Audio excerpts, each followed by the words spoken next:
In these uncertain economic times, you've got to do whatever you can to save money. One of our biggest expenses can be our cars, especially when unexpected repair bills hit. Not anymore. If you own a vehicle with less than 130,000 miles, is less than 12 years old, has a warranty about to expire, or even no warranty at all, you could stop paying for car repairs. Roadside assistance, towing, and rental coverage are all included. Don't wait for the next repair. Make one free call right now to see if you qualify. If your vehicle is less than 12 years old, has less than 130,000 miles, even if it's out of warranty, paying for car repairs can become a thing of the past. Call us right now and get your car protected before your next repair bill hits. Get protection and no more repair bills. Call 800-696-1030. Again, 800-696-1030. That's 800-696-1030. 800-696-1030.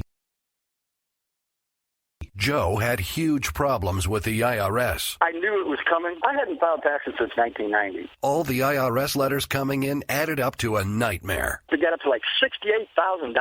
My heart started beating fast. It's like, there's no way, man. I mean, I ain't going to be able to do this. Then they stopped his paycheck. So that's when I started making phone calls and found U.S. Tax Shield. U.S. Tax Shield went to work immediately. They just took the bull by the horns. What blew my mind is he called the IRS right then and there. So why is U.S. Tax Shield A+ rated with the Better Business Bureau? Joe knows. They saved me a ridiculous amount of money. If you owe more than $10,000 to the IRS or state, choose the company Joe chose, U.S. Tax Shield. It was the best decision I made. U.S. Tax Shield is the way to go.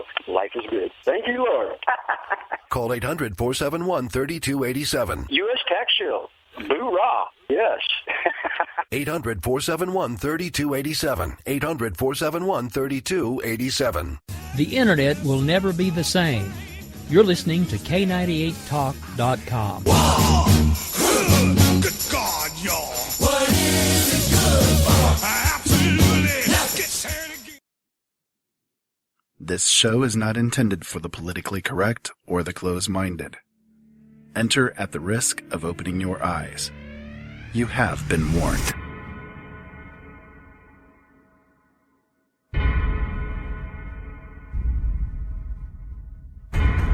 Why does the media attack an issue? To get primetime ratings? In my line of work, you got to keep repeating things over and over and over again for the truth to sink in. The Army Air Forces has announced that a flying disc has been found and is now in the possession of the Army. A moment comes when we step out from the old to the new, and when the soul of a nation, long suppressed, finds utterance.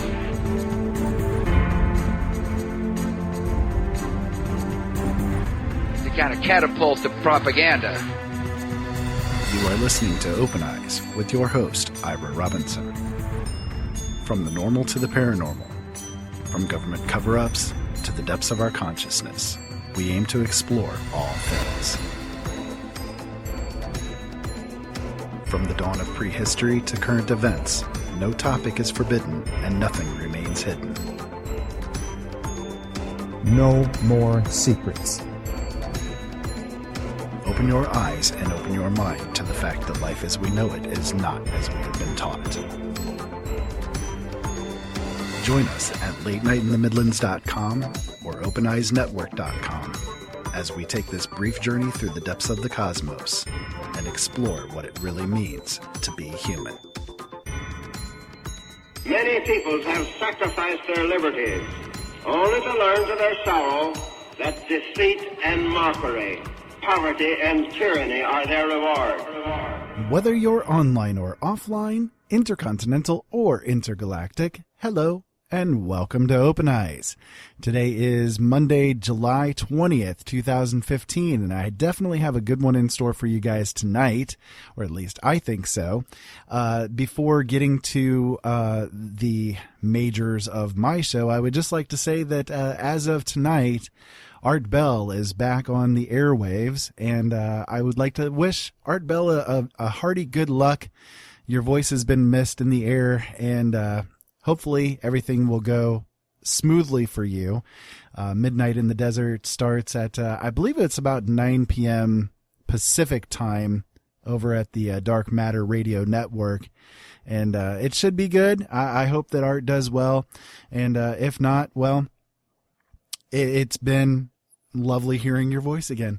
So just wanted to toss out a little shout out to the king of the things that we do. And yeah, it's been missed, definitely. So hello, everybody. Welcome to what will prove to be a good episode of Open Eyes. I guarantee it. Tonight I have a special guest on tap, although he's not really all that special anymore. I got to quit saying special guest for you. It's Joe Long, my brother from another mother, and also my co-host for Thursday night's Brothers at Arms. I'm going to have him on actually today as well as Wednesday, and then you guys can hear us again on Thursday. So kind of a Joe-centric week this week, I guess. Yeah, well, there's a lot of stuff to discuss, and it must be discussed, and it needs to be discussed, and who better to discuss it with than moi? Exactly. And also, I must say, Art, you have been sorely missed. Snooze to Snooze AM has been. I'm sorry to say that I ever listened to that show after you left. Well, you know, as far as the Snost to Snost is concerned, or chatting with the snoozer George Norrie. George Snorri. It's I listened to Coast for a while after Art left. I probably gave it about 2 or so years after he left, and once in a while here and there with a smattering, depending on who the guest was. I gave it a chance, and that's why I do my show. So, yeah. Well, God, Ira, for what? It was 2 years that you and I did the paper routes together, and we listened to him every night. We listened to Coast every night. Yeah. Yeah. And the best times that we listened were on the weekends when Art was on. Exactly. And I mean, it's just, I'm sorry to say that, even one of the great guests that Art had for many years, Richard C., drank the Kool-Aid. Oh yeah, absolutely. I'm very sad to say that. I was hoping at some point that either in our show together or your show, we'd get a chance to talk to Richard. But after listening to how he is, he drank the Kool-Aid, and I'd be ashamed to have him on my show now. Sorry about that noise there. My shoulder hit my microphone pretty hard there. Well, that's whatever. Yeah. You agree that I'd be ashamed to have him on my show. Oh, yeah. It would be a weird situation, to say the least. Oh, I'd be slicing into him every chance I got. Anyways, because he's drank the Kool-Aid. Yep. But I'm very much looking forward to listening on the Dark Matter Radio Network to hear Art return to the airwaves. And given the chance, I'm going to hopefully finally get the chance to do something I've always dreamed of. Be able to talk to him? You better believe it. I've tried for years to call in. I talked to George Snorri several times, but I've tried for years to call in to talk to Art Bell. And if I ever got through to him, I probably couldn't talk because I'd just be like, we're not worthy. We're not worthy. Indeed. So, hopefully it goes well for him. It'll be nice to have another voice on the air that is a familiar voice, and I think he'll do okay. Midnight in the Desert. So, Ira, it's Art Bell. Yeah. He can do nothing but be okay. He started Coast to Coast AM as a shortwave on ham radio. Yeah. And look what it became before he was forced out. Yep, exactly. So, the main topic that we're going to talk about tonight is kind of a random conglomeration of different news events that have been taking place that I think really should be talked about and looked at. And, I'm sorry, I had to sneeze there. Yeah. Jade Helm would be included in that. We also wanted to talk about the stuff that's going on in Tennessee and the different things that are being associated with it, as well as some other stories too. So let's get to it, shall we, Joe? Why not? Alrighty. So the first story that I had for you is a pretty interesting one, and it has me more than a little concerned. Let's just put it to you that way. The U.S. Deputy Secretary of Homeland Security and top of Israeli official handling cybersecurity co-signed a statement committing U.S.-Israel cooperation in the area. Alejandro Mayorkas and Eviatar Madania, who heads the Israeli National Cyber Bureau, signed a joint statement reaffirming the United States and Israel's commitment to promote cooperation and information sharing on cybersecurity and cyber research and development. This is from a statement by the Department of Homeland Security, which was released on July 17th, a day after Mayorkas returned from an Israeli tour. The statement said Mayorkas and his Israeli counterparts discussed a range of homeland security-related issues, including cybersecurity, law enforcement cooperation, immigration, and aviation security. Mayorkas toured Ben Gurion Airport to view passenger and cargo security operations and to review the areas of close cooperation between DHS and the Israeli government on aviation and airport security.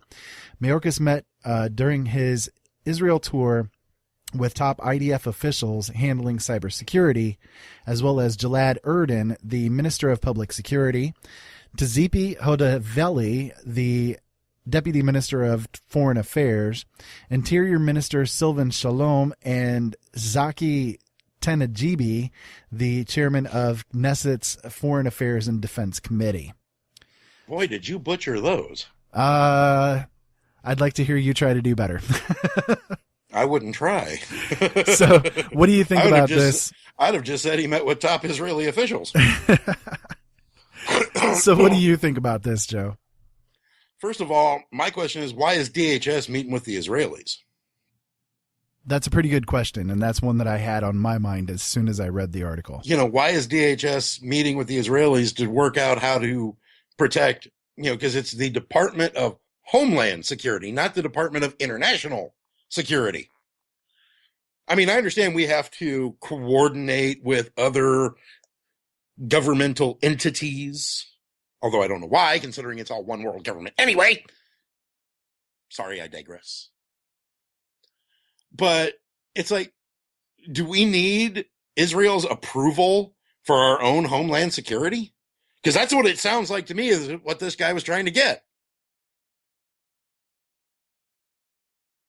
That's what came across my mind as well. I saw this and immediately I thought, hey, the people who are kind of responsible for a lot of problems that we have with cybersecurity is the Israelis. Yeah, they're the ones that are hacking into us the most. I mean, I guess why not have them? They say, "Oh, we don't spy on our allies." Oh, we do it horribly ourselves. I mean, the American government has been busted with just lately with spying on France and the Prime Minister of France and so on, or President. Sorry, it's just it's crazy how we are pushing ourselves into the business of everybody else. Well, yeah, but we're in the most transparent government in history. That's why we've... And if you believe that one, ladies and gentlemen, I got a nice piece of oceanfront property just outside Phoenix, Arizona. I'll sell it to you for a song. Yeah, that's why last year alone, the White House denied 200,000 plus Freedom of Information Act inquiries. And I bet you about 150,000 of them were yours, weren't they? Yeah, well, I'm kind of like that... oh, shoot, I can't remember his name now. In Real Science down in the basement, printing off all the cards and mailing them out. Real Genius? Real Genius, yeah. Laszlo Halleyfeld. Laszlo, thank you. Laszlo Halleyfeld. I'm kind of like that guy, printing out the cards and mailing them off. And so, sweepstakes, yes. Yeah, got to win the sweepstakes.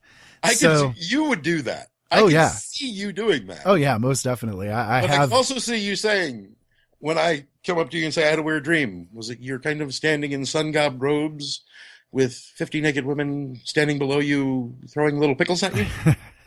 No? Why am I the only one that has that dream? Exactly. I can see you doing that. Oh, yeah. Oh, yeah. Most definitely. So the next one that I had for you is in relation to a breaking story that's going on in California, at least at this point in time, as of the time of this recording. I'm going to do it with the best amount of information that's available at this moment in time. So, police in California are hunting tonight for a 30-year-old Modesto resident, Martin Martinez, in connection with what appears to be a gruesome and horrifying mass slaying in a home located on Nob Hill Court in the Central Valley city of about 200,000 people. Police say they fear Martinez is armed and dangerous, though as of late Sunday, they are calling him only a person of interest in the grisly crime, not a suspect. Now, I have a couple of updates to this that were added to the story. First of all, when they say a person of interest, what they really mean is we really, really, really, really, really want to find him, but if you shoot him, we won't mind. Yeah, pretty much. Pretty much. Police, as of about 1 o'clock, police said that Martinez had been arrested and actually charged with the murder. He was charged with killing 5 victims. They were all female and included a baby and 2 girls younger than 6 years old, as well as 2 adult women. All of the victims were members of the same family. While police did not give a motive for the massacre, they said that Martinez was the father of one of the children and had previously been in a relationship with one of the adult women that he is now alleged to have killed. So, sounds like a family annihilator. Basically, yeah, the police were responding to a request from a worried family member for a check on the inhabitants' well-being of the house, and the police walked in and found the 5 bodies in the home, including the 3 children. Yeah, it sounds like a family annihilator, and I'll guarantee he tried to suicide by cop at one point. It's likely, yes. Now, the thing that is a little strange to me as far as this is concerned hinky? Is that is it a little hinky? A little hinky. The guy is definitely of Latino descent. You can tell this by the pictures that they've put out. You can tell it by the last name, buddy. Well, yeah, Martinez? I know. I wasn't going to go as far as the name goes. I've never met anybody not of Spanish descent that was named Martinez. Well, now there are people that marry into it and end up with the name, but this is true. I didn't want to go just by the name, so I wanted to say, as far as the pictures look, he's definitely of Latino descent.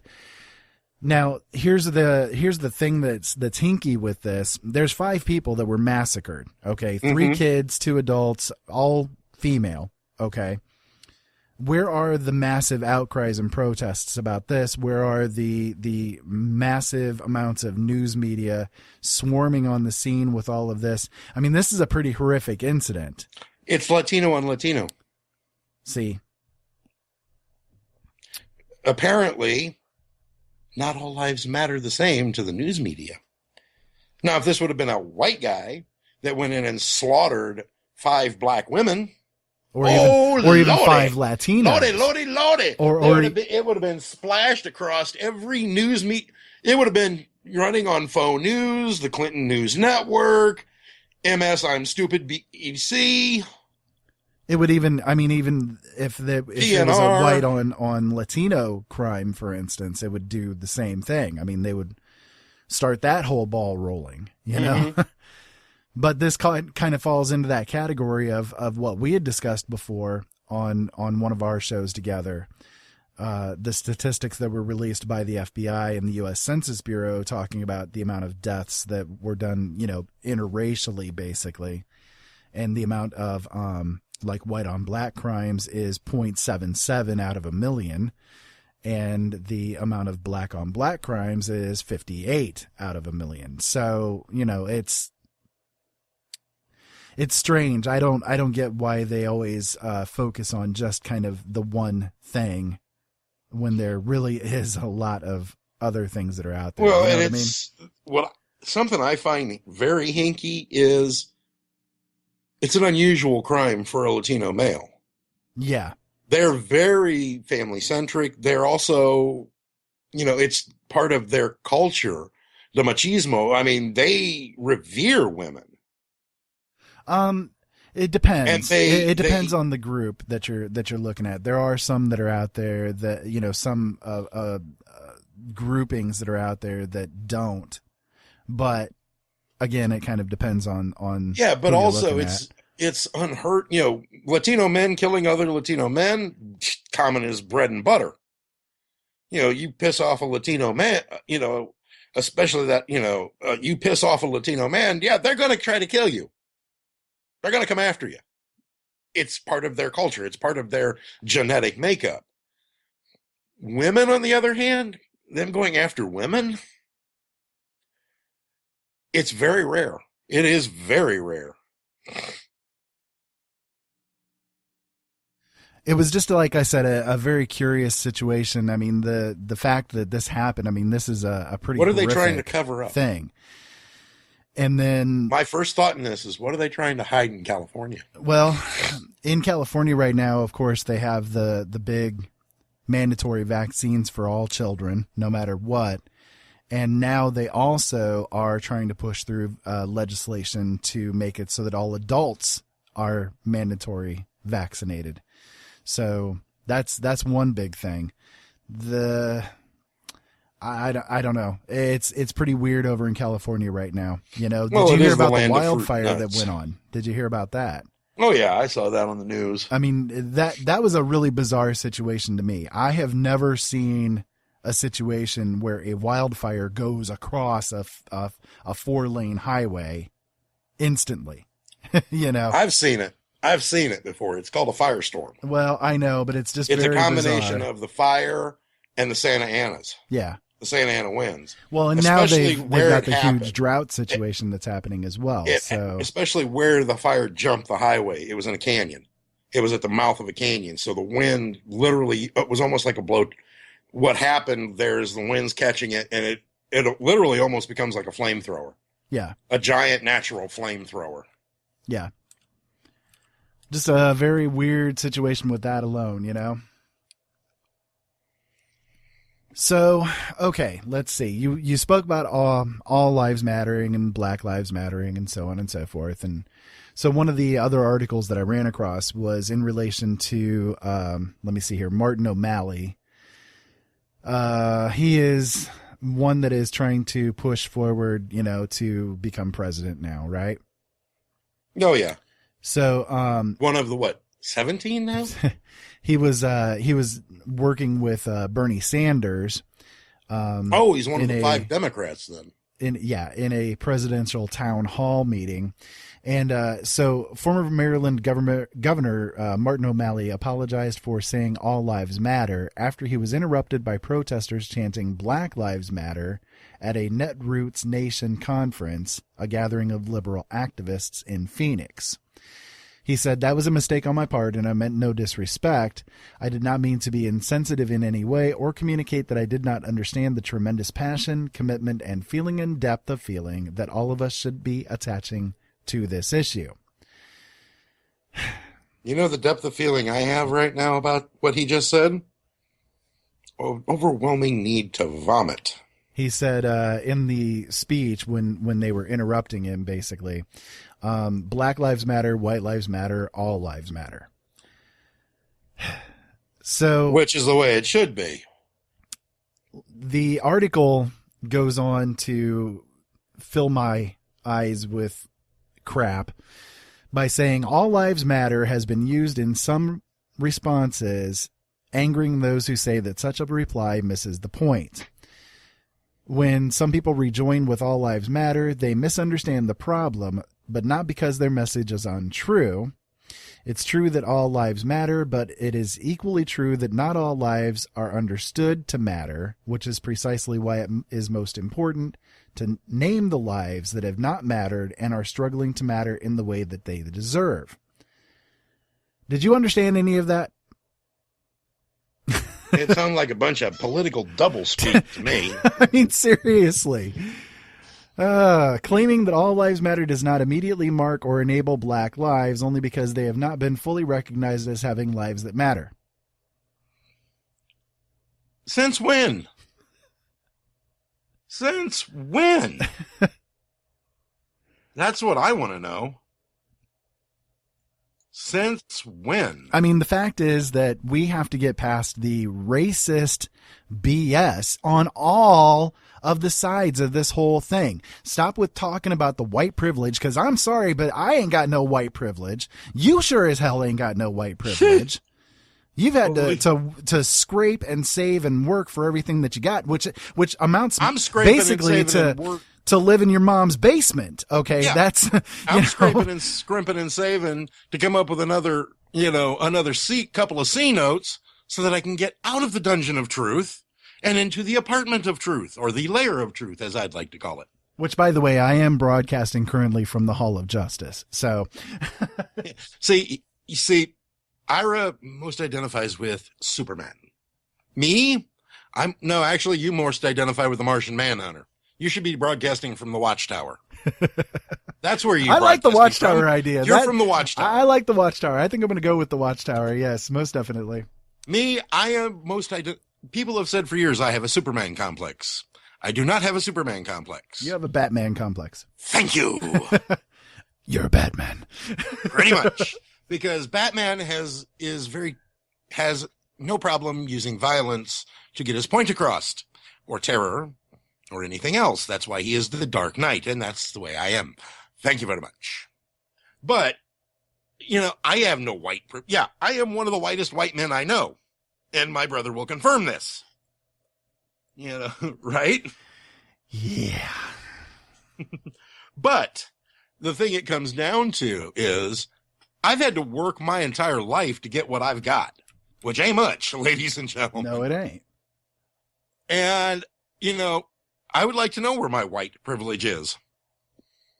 If anything, it's been harder because of programs like affirmative action, which makes it more difficult for qualified people of the majority to get into college, to get into a good job, because these companies and colleges have to, by law, give preferential treatment to minorities. Right. We live in this area right here, where we live in our area, we have one of the highest concentrations of Burmese anywhere in the United States. We have more Burmese here. Well, okay. We have the most Burmese anywhere in the world aside from Burma itself. That's what it comes down to. Right. And we have affirmative act, they get preferential treatment on jobs, on everything else, because they are the newest minority. Right. And where like the immigrants from Mexico or from the Baltic states or some of these other countries do their best to try to assimilate, at least while in public, to our language, our culture, our mores and laws. The Burmese do not. And I speak of this from firsthand experience. Right. Same as your wife would speak from firsthand experience. We both worked as gate security officers for a local lumber yard, and we'd have these people come through and would jabber at us in Burmese and expect us to understand them. Well, when we had our kids going to public schools, we homeschool the kids now, but when we had them going to public schools, the school that Crystal was in, as opposed to Seth, he went to a different school because he was in a higher grade. The school that Crystal was in, Crystal was one of only 2 kids that were not Burmese in her entire class. And there were 40 kids in the class. The teachers had to actually spend almost all of the day teaching the kids in Burmese because the Burmese parents refused to teach their kids English. And they did not want their kids to learn English. So the teachers actually had to learn Burmese to teach the Burmese children here. So they spent the primary time teaching in Burmese and then a very small period of about maybe 45 minutes per day actually speaking in English so that the non-Burmese speaking children could actually get the education as well. That's Which a problem. Is ridiculous. That's a problem. That's a big damn problem. So yeah, just to toss that out there, that's what we were dealing with as far as the school systems were concerned.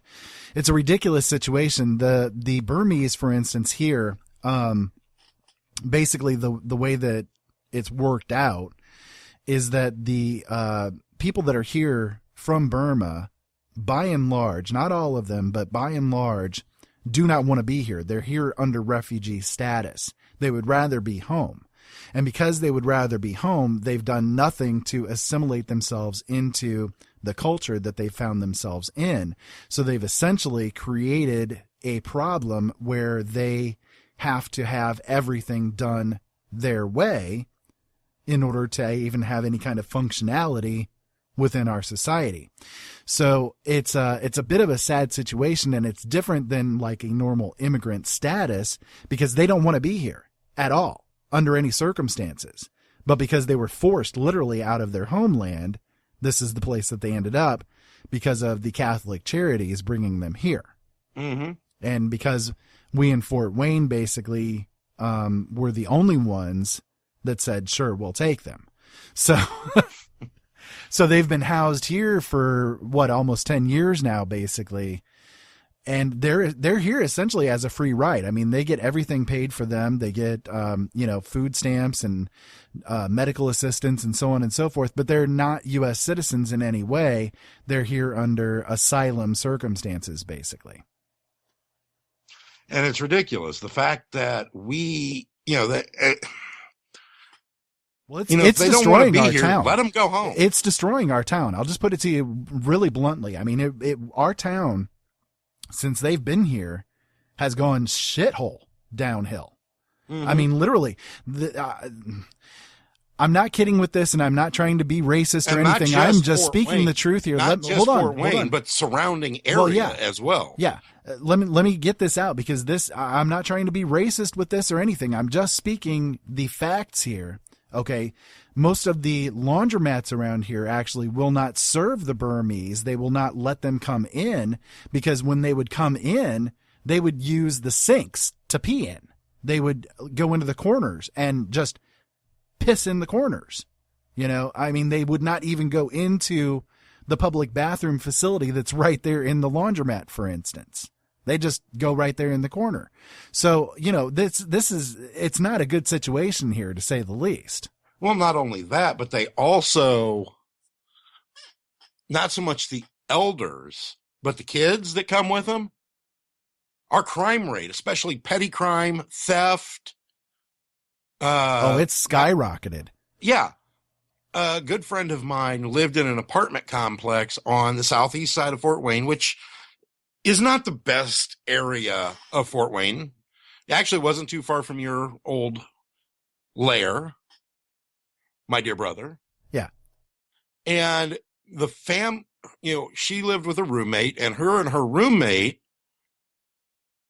were very clean. They kept things nice. Everything was fine. But the 5 apartments that were around them in the same little alcove area were all Burmese. All of them. And in these 5 apartments, which were all 2-bedroom apartments, there were at least 2 families of 5 each. Oh, yeah. Oh, yeah, most definitely. I mean, I walked up to her apartment one day and was walking by the window of one of the lower floor apartments, and I could see they had the blinds open, and in the bedroom, there were at least 4 beds in one bedroom, which is, violates. It's not up to code, to say the least. It violates the occupancy codes. Right. Well, she drove for the Fort Wayne newspapers, and she had a morning route, and we went out to do the morning route one morning and come back, and my truck was sitting there. We had taken my truck. Her truck was sitting there. And we come back, and it's about 8:00 in the morning. We come back, there's 3 Fort Wayne police officers checking out the probably 8 or 9 cars that are still sitting in the lot. All of them had their radios ripped out, except for my friend's truck, which had a stock stereo in it. They didn't want. And this very nice Nissan, one of the like Fast and Furious type rice burners. The type I'm speaking of. Yeah, the Z's. The Z's, the souped up, painted out, all that. Well, in the last car, they had found a steak knife that had been used to cut the wires after they jerked them out. Well, they went, talking to the people in the apartments, and of course they got a bunch of Burmese, which means that they had to bring in a translator, which is another expense that the Fort Wayne Police Department has to incur. And, the police actually found the ones that did it because the knife that they had found in one of the cars matched a block of knives that was in a house missing a steak knife. And it was a bunch of Burmese kids that, these young kids that just went out and ripped off a bunch of stereos. Got to take them to the pawn shop and sell them. Yep. It's very common right now. I guess that's from the research I had done, I guess it's kind of like a national pastime in Burma. Yeah. To, petty theft is a way of life. Yeah, it is. It is. So, yeah, I mean, like I said, it's just a crazy situation that we've got, and it's turning into a bad state of affairs here. There's a lot of tensions that are raising because of all of this that's going on. I mean, these laundromats and places like that are not allowing the Burmese in are getting in trouble with the, EEOC and the ACLU and all these other things because, that's discriminatory practices. Right. Exactly. And it's unfortunate, but what are they supposed to do? I mean, that's a biohazard to begin with, They see this happening at restaurants. They see this happening everywhere. It's just, I don't know. Anyways, yeah. So the affirmative action and all of that kind of stuff, it's senseless. It's not doing any good, and it should have been, it served its purpose. Okay, is what I'm trying to get across. It served its purpose, and it's not necessary anymore. It really isn't. You don't see segregation going on anymore, despite what Obama and HUD might try to claim. There's no real segregation going on. It's not you blacks have to live over here, or you Mexicans have to live over here, or you over here and you over here, or whatever. Okay, it is socioeconomic mores. Right. It's like the story we talked about on, I want to say, Wednesday of last week. Wednesday. It's that where the HUD and Human Services is giving grants for people to. Yeah, $1,800 subsidy is going to people to move them into other areas. Excuse me. I'd like to move. Please. Yeah, where's my $1,800 a month? Exactly. I don't need $1,800 a month, just $450 a month, and I'd like to move. Well, hell, I don't get the point anyways. I mean, I pay 1/3 of that in rent here, and I live in a pretty damn good neighborhood. So exactly. $1,800 a month around here, man, I could live in a freaking mansion at this point. You could move Give me some of that. You could move out to DuPont Road or to the southwest side of Fort Wayne or out to the Cherry Hill area. Yeah, some really nice ritzy areas, man. Anyways, well, let's go ahead and take a break here real quick, and when we come back, we'll talk a little bit more about the All Lives Matter, and we'll get into some of the stuff relating to the Chattanooga shooter, and go into some of the things regarding that. Boy. Is that the Chattanooga choo choo? No, it was the Chattanooga pew pew. So hang around with us. We'll be back in just a few minutes, guys.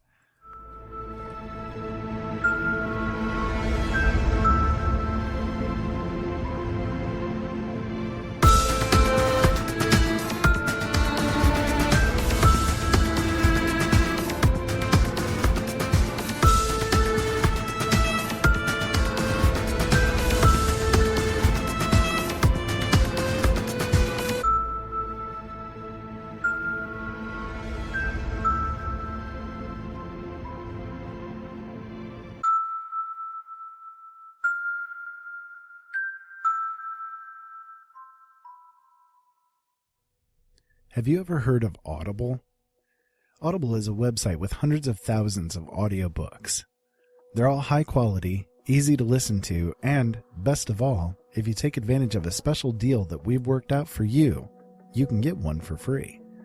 That's right, a free audiobook of your choice in any genre, simply by going to audibletrial.com/openeyes and signing up for the free trial.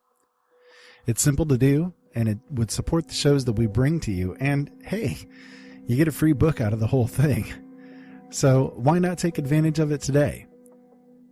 Go to audibletrial.com/openeyes and sign up for the trial. The L&M Radio Network and Late Night in the Midlands depends on you, the listener. Without you, there would be no us. So help us continue to bring you the best guests with the best information, and subscribe today. Information on becoming an L&M subscriber can be found at the top of LateNightInTheMidlands.com. Just click the About Subscriptions tab and become part of the family while helping the truth stay alive. And while you're at it, maybe subscriptions aren't for you. A one-time donation helps as well. Click that donate button on the right side of LateNightInTheMidlands.com and help us help you. Ben Franklin said, "If you do the same thing tomorrow as you did today, you're going to get the same tomorrow as you got today." Changing the world starts with you, and changing you starts with changing the way you think. Late Night in the Midlands can help. Listen to all of our shows at LateNightInTheMidlands.com, because things really do need to change.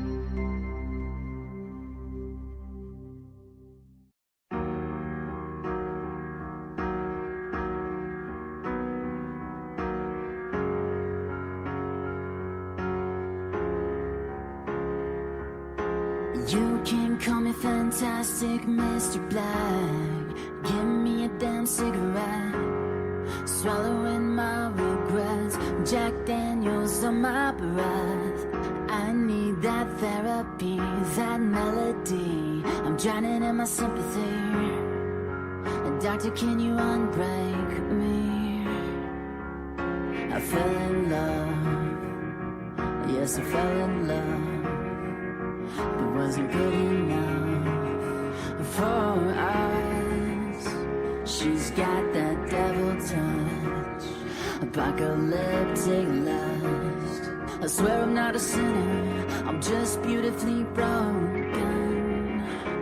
Now there's a darkness deep in me. I keep falling asleep to these wicked dreams.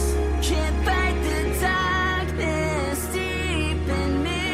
It's where she lies to keep haunting my wicked dreams. You can call me fantastic, Mr. Black. So cool, but there's nothing left but an empty soul. Everything's so bitter cold. I need a doctor, please. No, I can't sleep. She's a monster, but she's my queen. Broken halo on a comatose me. I fell in love. Yes, I fell in love.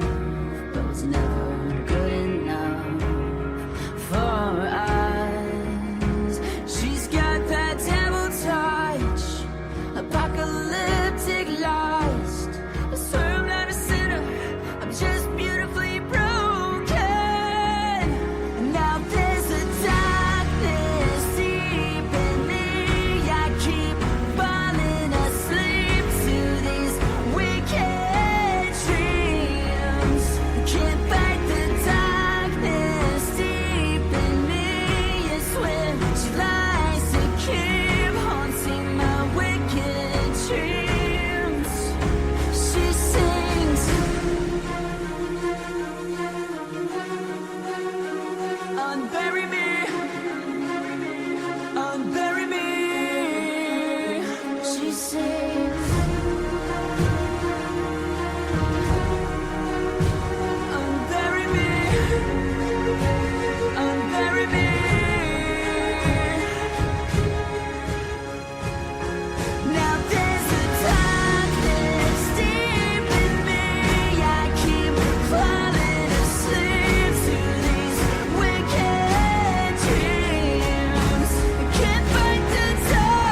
That's a song by a guy named Boy Epic, and why that guy does not have a recording contract is, I think, the biggest display of what is wrong with the music industry today. Boy, I'm telling you, that song is awesome.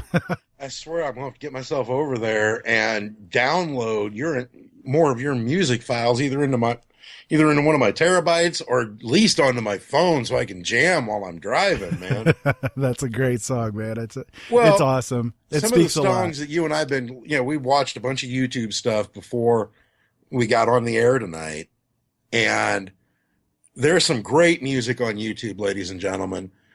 I mean, funny, if you want funny, find 10-second songs. Find it. You will never laugh so hard. Oh, yeah, that guy is great. He is awesome. I would love to have him on the show sometime just to discuss music, because he would be awesome. And he's got a lot of stories about the music industry, too. A lot of the problems that he's seen in the recording industry as well. And, boy, there are a plethora of problems out there. I mean, I showed you one that was just a disgusting display. It was one of Miley Cyrus's, one of her backyard jam sessions, which when she was younger, they were great. Now she redid one of the quintessential songs of the 80s. It's called, God, what is the name of it? I can't remember. It's by Duran Duran. I know that much. Oh, for crying out loud. Now I'm going to have to find it because it's going to drive me absolutely buggy. I got you. Hold on. Go ahead and keep talking. And, I mean, I'm sorry. This is a song that... Don't Dream It's Over. Yeah, Don't Dream It's Over. And that is by Duran Duran, isn't it? No, I think that was by... oh, shoot. I'll look that up. Yeah, I'll get you. Go ahead and keep talking. But, it was her and... I don't even... Not Nicki Minaj. Ariana Grande. Yeah. And, okay, they weren't Crowded House. Huh? Crowded House. Crowded House, that's what. But, I mean, that was a song in the 80s that spoke to a lot of my generation. And yes, I am dating myself, and I don't care. It was about the angst of growing up in a time when the world was on the cusp of a change. And it could be, we were going from this, the greed and the excess of the 80s into the 90s, which was a little more enlightened time. When you have the explosion of the internet, you have all these different things going on, but you still had this music that was, speaking to people of, coming together and, not allowing the world to break you. And that's basically what it is. And not only did they screw up the lyrics in parts, but right in the middle of it, Miley Cyrus is flirting with her band members and completely blows the song. Yeah. And they're dressed I was just about ready to say the things that they were dressed in. Because it's outside. It's at night. They're just in these pajama outfits. Ariana Grande is dressed as a mouse or a bear, and Miley Cyrus is dressed in a powder blue unicorn outfit. Yeah. What? I mean, totally insulting the song, really, honestly, when it comes down to it. They totally insulting the song and everything that it stood for. And I mean, it was just, it's a sick display. And then it shows. I saw another one, and there was 11 million people that watched that was this one. That was this one. 11 million people watched that one. There was 200 and some odd thousand likes on it and only like 3,000 dislikes. And I'm like, can you see now what we're dealing with? And then you've got another one that she did in her backyard sessions that was probably one of the best Paul Simon songs ever written. 50 Ways to Leave Your Lover. And she was murdering it. It's like, no. I mean, I get aggravated enough going to a karaoke bar, which I love to do. I love to sing. I don't claim to be the best at it, but I am. I do very well. Same as you. Grace, you channel Prince when you're singing. And yes, ladies and gentlemen, he can sing like the Nameless One. Admit it. Oh, yeah, most definitely. But I get aggravated when I hear somebody murdering certain songs there. And for somebody who is a quote unquote professional singer to do something like that shows no respect for the original artists and shows very little respect for the people that grew up with that music. And you're right. It is what's wrong with the world, with the music industry today. It's about money. It's all about what can turn the quickest buck. Well, yeah, exactly. I mean, you see that with even just the way that music in general works these days. They'll come out with a song and they'll put it on the pop charts, and at the same time they'll have another artist do the exact same song on the country charts, and then they'll have another artist do the exact same song on the rap charts. And they're supposed to be these original, wonderful songs, you know, and it's like, come on, that's pandering. It's complete pandering. It's total crap. And this is supposed to be the epitome of good music today. Everything is auto-tune. They don't even do the music anymore, the voices anymore. For instance, during the 1960s, 70s, 80s, the people that would come out at, singing and groups and so on, they actually had to have talent. Okay, you actually had to have talent to get a recording contract. But nowadays, it's all about your face and all about your booty. If you got a good face, you got a good booty, and you got a good set of a rack of boobs, you will get a recording contract because they'll auto-tune your voice to do whatever sound they want to have. I mean, it's okay, sad. Then explain Miley Cyrus, because that girl's a stick figure. Well, hers is a little bit different because she was raised up in that Disney dogma. She was in that Disney doctrine. She went through that whole machine. So the fact that she's now that way is just proof that she has kind of gone off the rails away from her handlers and has gone Hopefully outside of her mind control. Get back on the rails like Christina did. Well, no. Not take Lindsay Lohan's path. No, listen, Joe. What I'm meaning is that when it comes to a lot of these music artists that are out there, and even a lot of the actors that are out there, anybody that's basically part of the celebrity scene, they are by and large mind controlled, and they have handlers that will keep them under that control, keep them under the wraps. Okay. You're going to go out there and you're going to say X, you're going to do X, and this is all that you're going to do. Okay, master, thank you for letting me know what I'm supposed to do. So, sometimes what'll happen, Explain Lindsay Lohan. Well, I'm getting to that. Sometimes what will happen is that they will buck against that mind control. And what ends up occurring is that, okay, see, I'm going to have to get into a little bit of lesson here on mind control. Okay, so let me start this off, preface this all by saying this. One of the methods of mind control that's used, especially in the celebrity scene, is that they will use what's called the breakdown type of mental programming or mind programming. What will happen is they will find children who are disconnected from their parents, who are in one way or another, whether they are living with their parents but they have, grown to hate them or reject them or whatever, or if they have literally split away from their parents altogether and are perhaps in the foster care system or the adoption system and so on and so forth. One way or the other, what they'll do is they'll use that as their in. They'll use that to start a crowbar onto the mind. They will break down the person's personality. Whatever personality is currently in place, they will break it down. And it's very easy to do so. They have become very experienced at knowing exactly how to break somebody's mind, okay? Through a series of drugs, through electroshock therapy, through therapy, quote unquote. Conversion therapy. Through all of these different methods, they will break down that person's personality. And then, once that person's being has been broken down, the template that they were originally in, once that's broken down, they will overlay a new one onto it.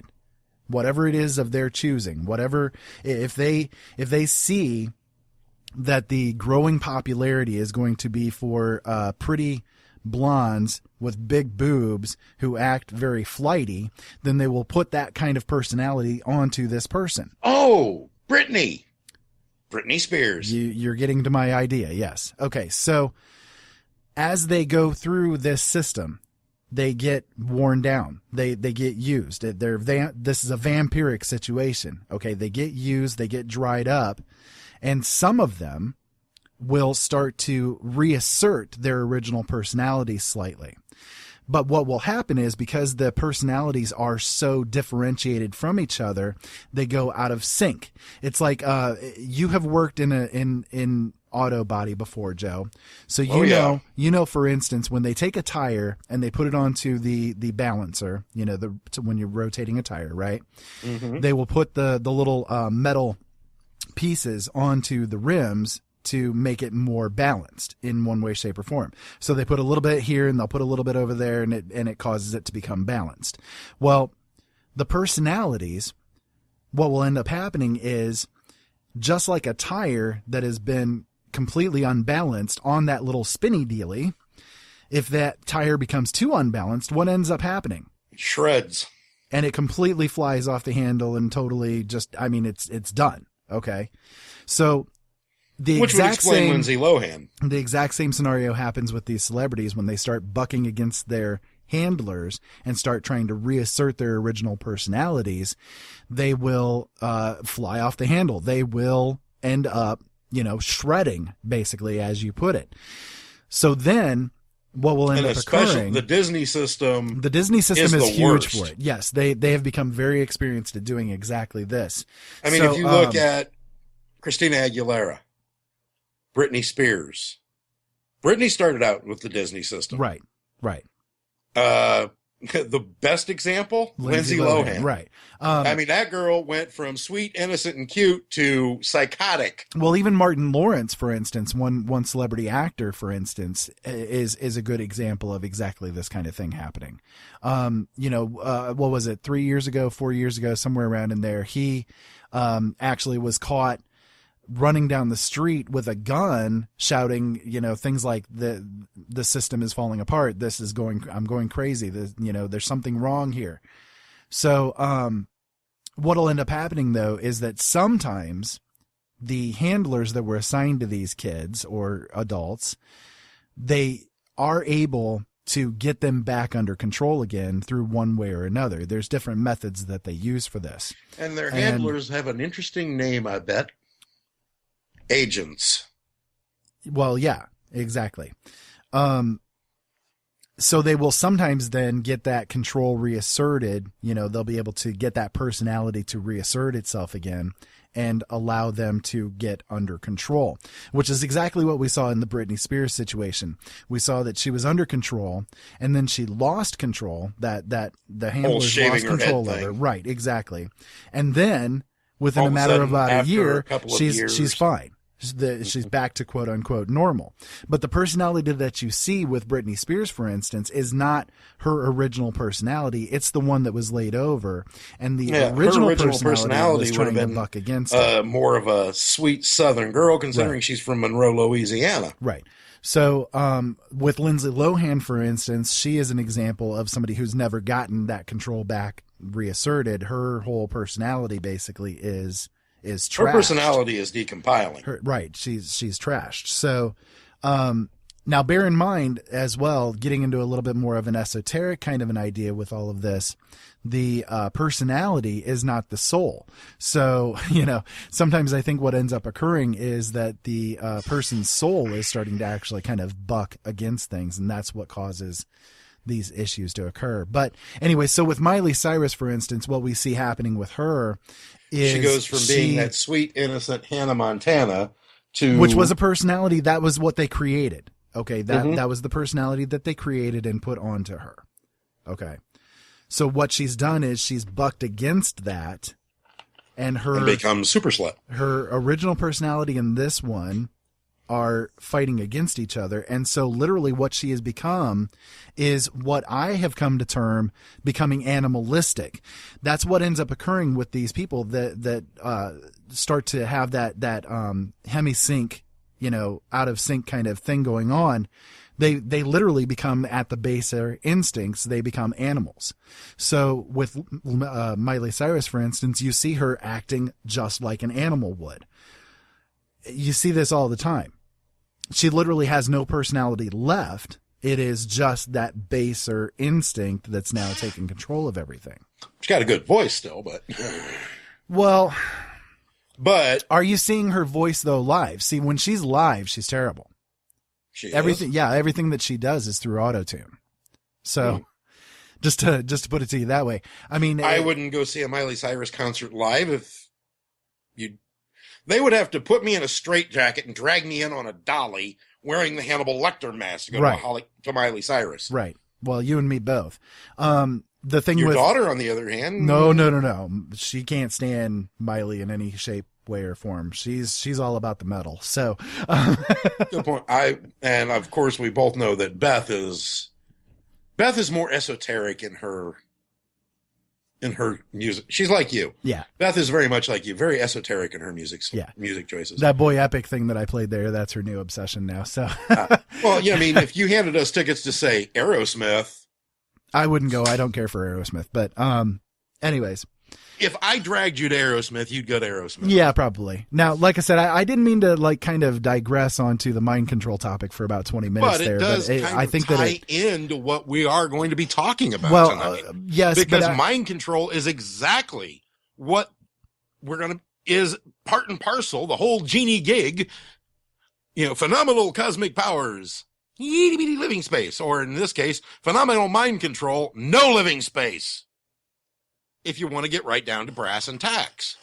Well, yeah, I wanted to touch a little bit more before we took the break there. We were talking a little bit about the politician O'Malley, who was getting lambasted for saying all lives matter. You don't think his handlers weren't whipping on him after that? Well, and if you don't think the politicians have handlers, ladies and gentlemen, again, I got a nice piece of oceanfront property right outside Phoenix, Arizona. I'll sell it to you for a song. Well, you're right. Absolutely right. What it reminds me of, the thing that he did, the fact that he came out now and is all apologetic about his wrong phrasing and I made a mistake. Oh no. It totally reminds me of this. Are you ready for it? Mm-hmm. Hi, I'm Gil Fulbright. The people who run my campaign, they've made this commercial, and I'm in it. This campaign, it's not about me. It's about crafting a version of me that'll appeal to you. A version that visits random work sites with paid actors pointing at things. A version of me that doesn't find old people loathsome or pointless. Has a conventionally attractive yet curiously still family. Listening to my constituents, legislating, these are things I don't do. What I do is spend about 70% of my time raising funds for re-election. I'd do anything to stay in office. My name's Gil Fulbright, but hell, I'll change my name to Phil Goldbright or Bill Fulbright or fill up my mouth with farts. These are the things that are important to me. And these are the fine people that finance my campaign. Now, in order to do these things, I have to stay in office. And to stay in office, I have to keep these guys happy. Now, if any of these things make these guys unhappy, well, my hands are tied. So come November, the choice is clear. Do you want another spineless mouthpiece for special interest in lobbyists? Or a spineless mouthpiece for special interest in lobbyists? I'm Philip a Mouth with Farts, and I approve this message. So this guy O'Malley has now become Philip my Mouth Farts. Yep. That's what he is. He's now Philip my Mouth with Farts. So I whenever love that commercial. I know it's the only honest politician you'll ever hear. Clinton, O'Malley isn't the first Democratic hopeful to come under fire for using the All Lives Matter phrase. Last month, Hillary Clinton was criticized for using it at a historic black church in Florissant, Missouri, less than 5 miles away from Ferguson. Before using the phrase, Clinton was retelling an anecdote about the lessons that she learned from her mother. She said, I asked her, what kept you going? Her answer was very simple. Kindness, along with the way from someone who believed that she mattered. All lives matter. Somebody, Renita Lampkin, a pastor at the St. John AME Church, said, with her statement that all lives matter, that blew a lot of support that she may have been able to engender here. My children matter, and I need to hear my president say that the lives of my children matter, that my little black children matter, because right now our society does not say that they matter. Black lives matter. That's what she needs to say. Yeah. Yeah. So, there you go. We have yet another Philip my mouthful farts. Of course we do. Does this shock you? Hillary Clinton is now a Philip my mouthful farts too. They all are. They all are. I know. It's pitiful, and it saddens me, but that's the reality that we have with all of this. That's the state of this country. Yeah. So let's get into a little bit into Tennessee. And actually, we probably could go ahead and take a break here real quick. Let's go ahead and take that second break here real quick before we get into the Chattanooga issues and the things that are associated with it. That way we can kind of cover the rest of the hour and not be interrupted. So stick around with us. You guys are listening to Open Eyes. My name is Ira Robinson, and I am here with Joe Long. This is going to be kind of a Joe-centric week, so deal with it. And hopefully you guys are enjoying the episode tonight and our witty repartee. Stick around with us. We'll be back in just a few minutes.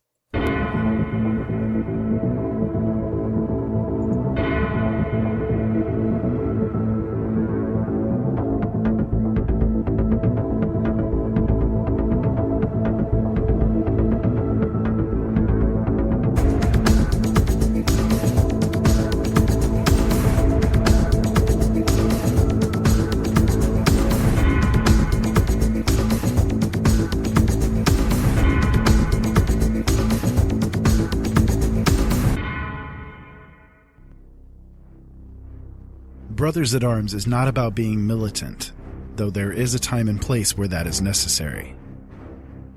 Brothers at Arms is not about arguing, though there are times where things may get heated. Brothers at Arms is not about who is right or wrong. There are many sides to each issue. Brothers at Arms is about exploring those sides, about dealing with the issues facing us today, about coming together and, through opposing views, understanding the deeper truths that are in the middle. Join Ira Robinson and Joe Long each Thursday at 7 p.m. Eastern Standard Time on LateNightInTheMidlands.com as these Brothers at Arms discuss what you need to know. Brothers at Arms, it's about time.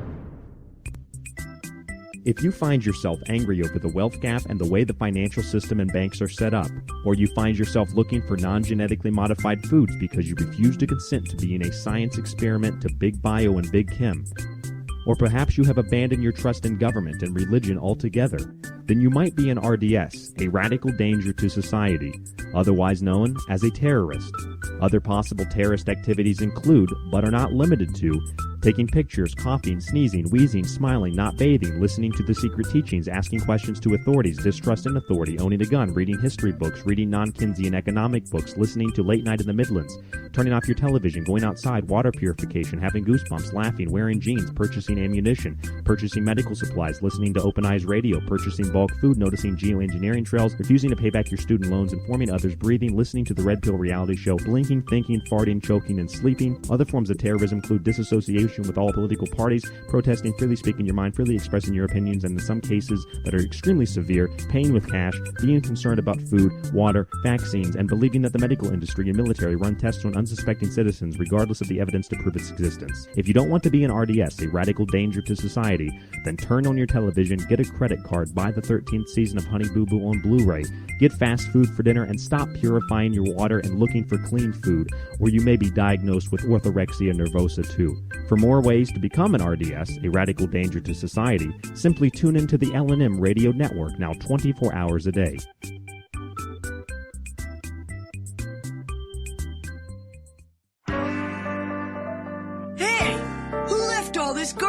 on the steps of Congress. I'm not garbage.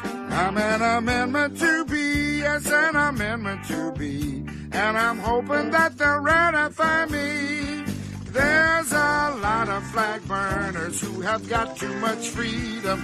I want to make it legal for policemen to beat them, 'cause there's limits to our liberties. At least I hope and pray that there are, 'cause those liberal freaks go too far.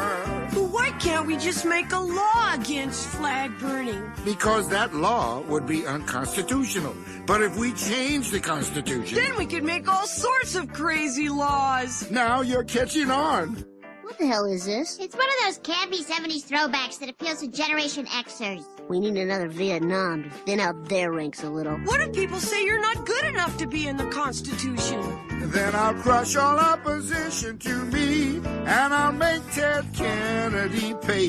If he fights back, I'll say that he's gay. Good news, Amendment. They ratified ya. You're in the U.S. Constitution. Oh, yeah. Doors open, boys.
Welcome back once again to Open Eyes.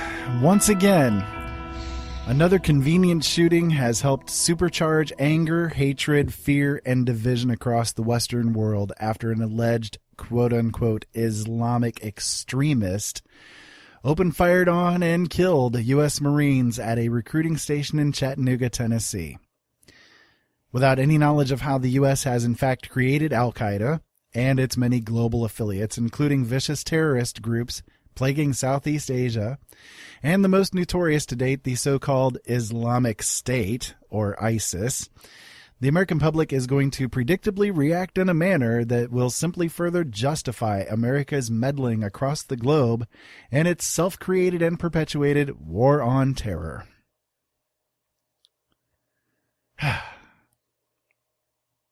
Yet again. Yeah. Yet again, we have to deal with the people out there who pay zero attention to the actual facts.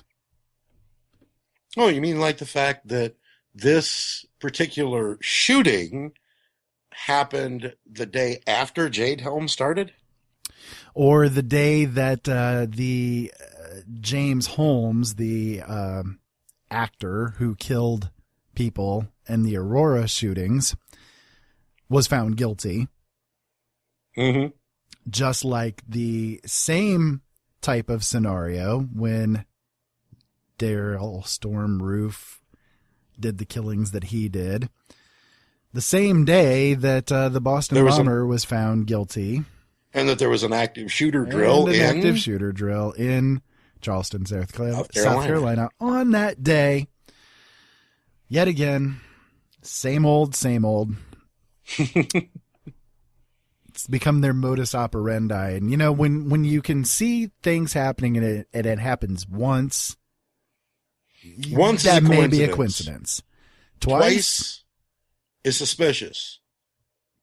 8 times is a pattern. And we see it happening over and over again. We saw it with 9/11. 9/11, there was a drill that was running that was to test what would happen if commercial jetliners were hijacked and flown into buildings.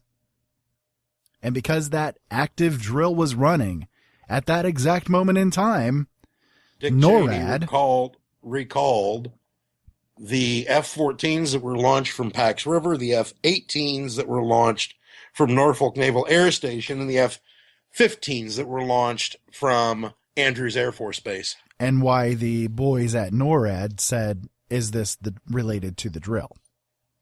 When the calls came in about there actually being commercial jetliners hijacked and heading towards buildings. They asked, is this part of the drill? The 7/7 bombings in London, the subway system there was bombed. Lo and behold, on the same day that an active drill was running about what would happen if there were bombs that were let off in the subway system in London. What a coincidence. Oh my. The Boston Marathon bombings, the Sandy Hook shootings, the Aurora shootings, the South Carolina shootings, on and on and on and on. All the way back to the first of the school shootings, Ira. Yes, indeed, in Columbine. Mm-hmm.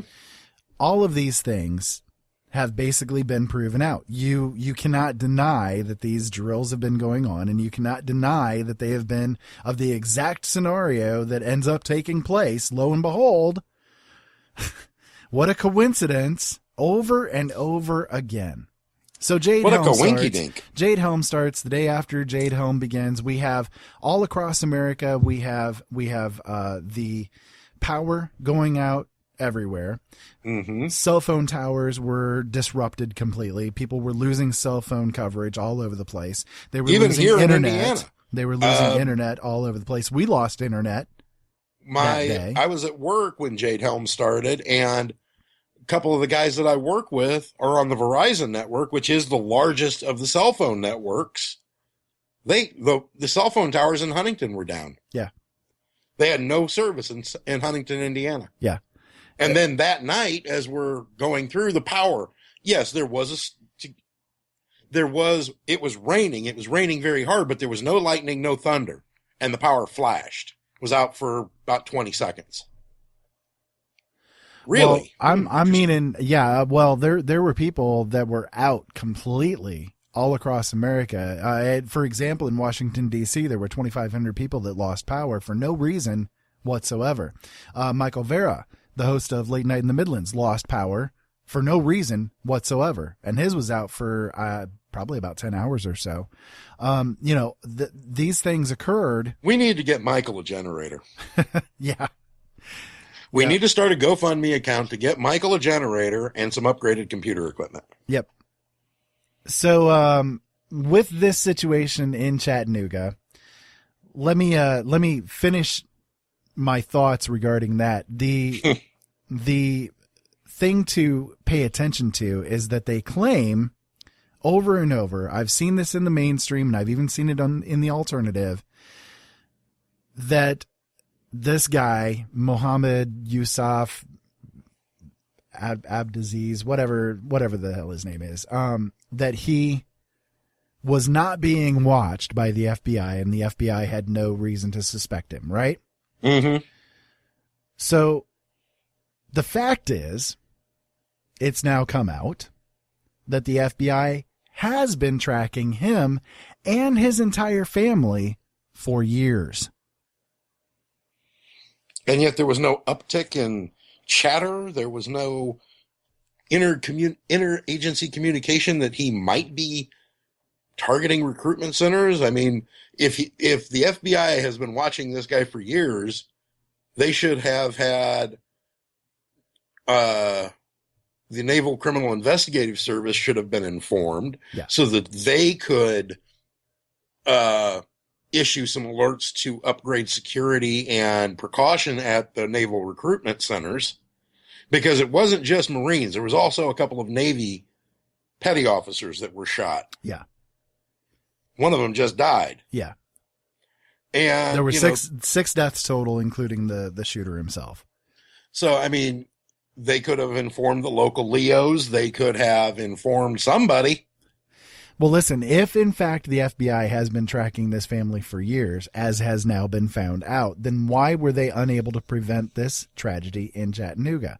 Either this agency, which is charged with protecting Americans, is the most sloppily, pathetically incapable bunch of people to ever be assigned in an agency. Well, you do know what FBI stands for, don't you, Ira? According to my dad, who's a retired Fort Wayne police officer. Friendly, but incompetent. Or there was some kind of foreknowledge, and this act was allowed to happen. No. So, this wouldn't be the first time that that's actually gone on. I have a story here that I ran across that fits right into this. So in January, the Justice Department issued a press release trumpeting its latest success in disrupting a domestic terrorism plot, announcing that the Joint Terrorism Task Force has arrested a Cincinnati area man for a plot to attack the U.S. Capitol and kill government officials.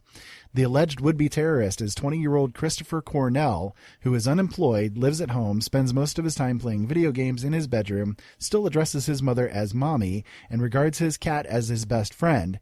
He was described as a typical student and quiet but not overly reserved by the principal of the local high school that he graduated with in 2012.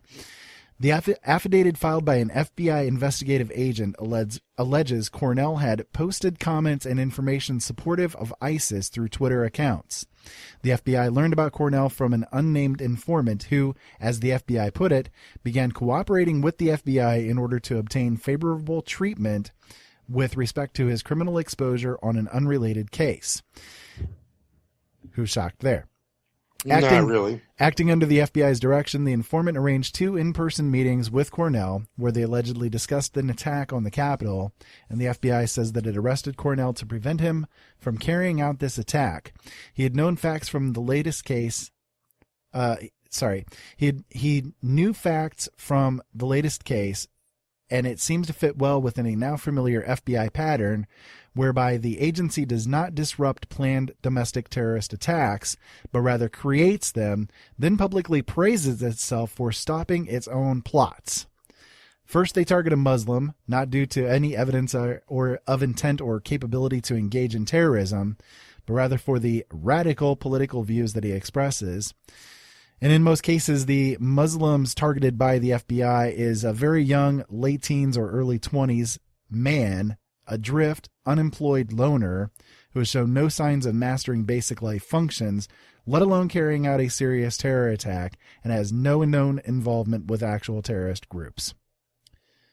If the FBI was allegedly following this family for years, there's no middle ground possible here whatsoever. They either are the most incompetent people on the face of the planet, or they had foreknowledge and let it happen. I'd say a mixture of both. One, they are incompetent. At least the leadership is. And two, they let it happen. They got to ratchet up the terror. They got to ratchet up the fear. They got to ratchet up the hatred. Sorry. It's 9/11 all over again. Well, it really is. It's again, you look at the drills that are going on and they are falling into exactly what this guy did. Okay. So and as far as them arresting the guy on the Capitol, in Cincinnati, about an attack on the Capitol. Right. Okay. First of all, this guy sounds like he couldn't find his shoes if you drew him a map. Yeah, pretty much. I mean, he considers his cat his best friend and still calls his mom mommy. Okay. I never called my mom mommy even when I was a kid. Now, I do live in my mom's basement. I do spend a lot of time playing video games. But I have a job. You're a terrorist. And I have at least one friend. I don't have a cat. Yeah, dogs. Dogs. I wouldn't consider them my best friend. I'd actually consider you and my fiance my best friends. But other than that,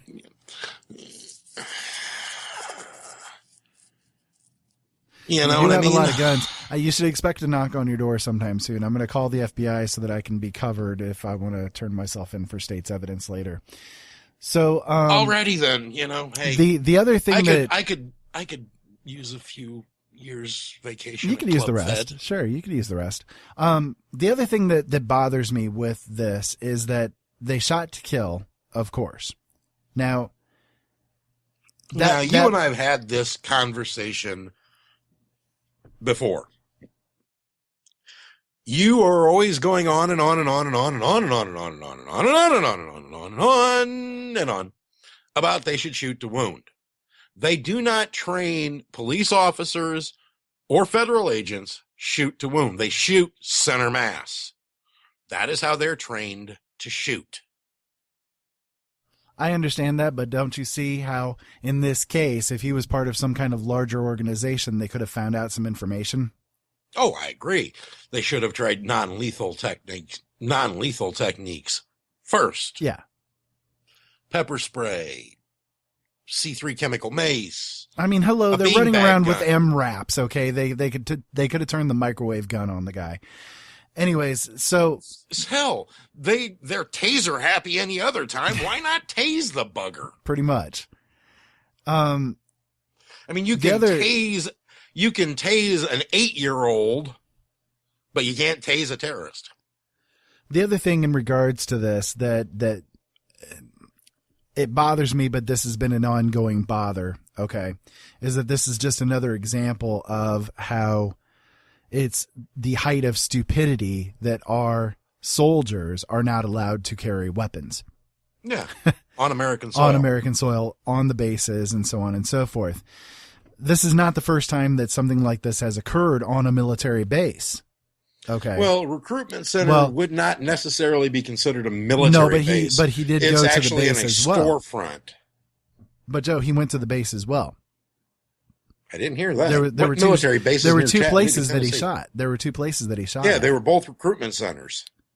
They were both recruitment centers. Okay, so fine. But either way, though, they have occurred at bases before as well. Okay? Right. The Fort Hood shooting. Right. Well, and there's been a couple of others as well. I mean, great. The guy in Fort Hood, if he shot up a room full of returning soldiers. Yeah. If any one of them would have still had their weapon, the minute he jumped up on the table with a 9mm in his hand screaming Allah Akbar, he'd have been full of so much lead they could have used his hair for a pencil. It would have been a situation of, that's really what it comes down to. Okay, yes, and yes, we were talking about Jeff Dunham there. So the thing though with regards to this, and I think that one, I hate to say benefit, but one side effect of this that might be a silver lining to this is this. The governors of Florida, Louisiana, Arkansas, Oklahoma, Texas, and Indiana ordered National Guard members at offices and other facilities to be armed in the wake of attacks that left 5 servicemen dead in Tennessee. A quote from Oklahoma Governor Mary Phelan said, "It's painful enough when we lose members of our armed forces when they're sent in harm's way, but it's unfathomable that they should be vulnerable to attack in our own communities." Governors Rick Scott of Florida, Greg Abbott of Texas, Bobby Jindal of Louisiana, Asa Hutchinson of Arkansas, and Mike Pence of Indiana issued similar orders to National Guard members after the 4 U.S. Marines and a Navy petty officer were shot and killed on Thursday in Chattanooga. One site where the shootings occurred was a recruiting office in a strip mall. All 6 of the governors are Republican. Thought I'd toss that in there. Figured you might like that. In Florida, Governor Scott ordered 6 storefront Florida National Guard recruiting centers to be moved to the nearest Guard armory buildings. The governor said the Guard members who do not carry weapons should get them and obtain expedited concealed weapon permits if necessary. In his executive order, Scott said that bulletproof glass and better video surveillance equipment are among steps that should be considered to make recruiting offices safer. Mike Pence, here in Indiana, ordered the arming of military personnel at all Indiana National Guard facilities and recruiting storefronts. And Oklahoma Governor Phelan's office said that her executive order also included military recruiting offices. Now, to me, this is the way that it should be. And it should have been all along. And why I know it was there ever are people removed. out there that are going to say, well, they can't tell active military people what they can do. Yeah, they can, because National Guard is not under the direct command of the President of the United States. The National Guard is under the direct command of the governors of each state. Right. Arming the National Guard at these bases will not only serve as a deterrent to anyone wishing to do harm to our servicemen and women, but it will enable them to protect those living and working on the base. That was according to, I believe that was Mike Pence in his order. So that sounds like something Pence would say. Or no, I'm sorry. That was Abbott.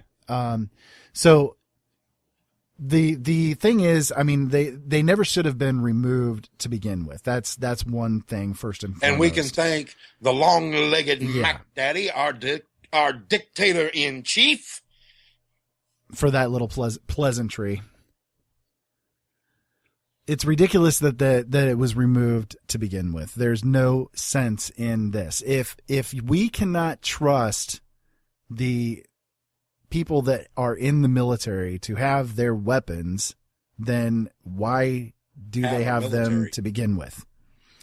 Why are you arming them to begin with? If they're out of control or crazy enough to not warrant them being armed here, then why give them training and weapons to begin with? Exactly. That makes no sense whatsoever, and I think that it was one of the stupider rulings. And I'm a person who is not up on the military, so that should tell You're not you much on weapons to begin well, with. that should tell you my feelings as far as that is really, up. Exactly. I mean, these men and women train to use a weapon in a safe and responsible manner. They are given extensive weapons training, from the cook all the way up to the deadliest warrior on the planet, the scout sniper, the Marine Corps scout sniper. Or according to my father, the cook is the deadliest person. Sorry, never mind. True. But if you're in the Army, the Air Force, the Marines, the Navy, you are taught how to use a weapon in basic training. And you have to qualify with that weapon. If you do not qualify with that weapon, you do not get a weapon. So if they're qualified to carry a weapon in battle, they should be more than qualified to carry one on their hip in peacetime. Walking down the street. In a storefront. We live in a dangerous world, ladies and gentlemen, made more dangerous by the fact that our government is constantly trying to make it more dangerous. Yeah, let's do what we can to piss off the rest of the world to make them want to come here and take us out, Right. So, my personal opinion is if we, let them have their weapons. I've got mine. Yeah. I see some guy jump up on a table somewhere screaming, Allah Akbar, I'm going to shoot him. Yeah, sorry. He screamed, Allah Akbar, jumped up on a table. I thought he had a gun. I wasted him. Your shoot first and ask questions later attitude is not going to be helpful. Gordon, one of these days, you're so clever, one of these days, somebody's going to kill you. Yes, my standard shoot first, shoot second, shoot some more, and then when everybody's dead, ask a question or two. In that case, would work. Yeah, I suppose it would. Okay, so let me get your response to this. This is in relation to what you've been talking about here, okay?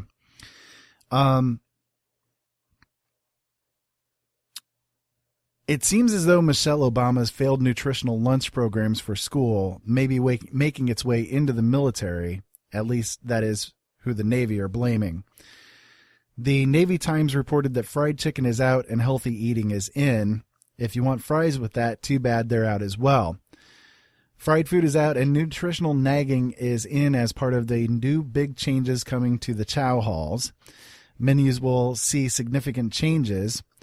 You can say goodbye to the fried foods that you have come to know and love. Breaded chicken, French fries, and the like will be baked in state-of-the-art ovens rather than deep-fried. Whole milk will be replaced by skim and soy milks.